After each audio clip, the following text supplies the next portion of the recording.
questions about foreclosures, then stay tuned. Hey everyone, it's Nick Weidner. And I'm Kevin Harmon. And we're with the Roy Real Estate Group here at Keller Williams. Kevin and I often get asked quite a bit about foreclosures, and today we're here to answer some of those questions.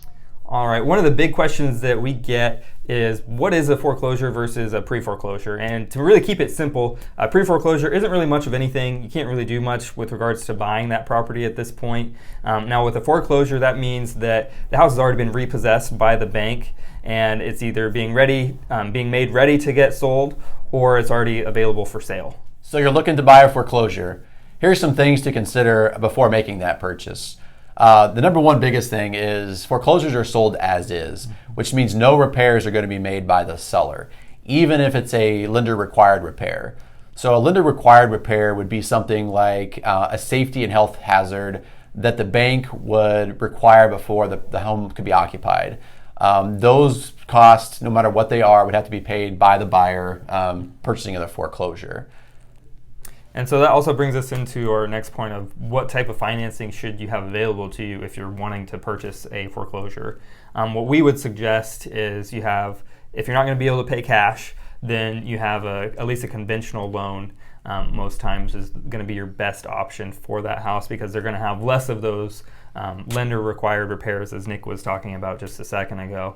And so that's going to be your best bet to actually get this house closed on. Now, another part of the foreclosure is the inspection period. Obviously, it's always encouraged to get an inspection on any house that you purchase to make sure that you know what you're getting into. Now, with the inspection on a foreclosure,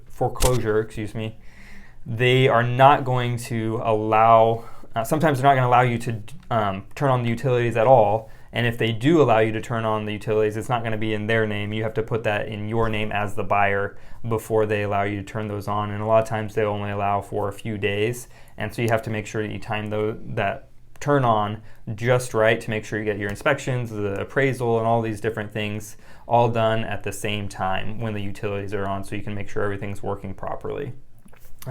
And then you might be asking where you go to look for these foreclosures and where you can find them at. And so I would definitely suggest you talk to your local agent about a list of valid foreclosures.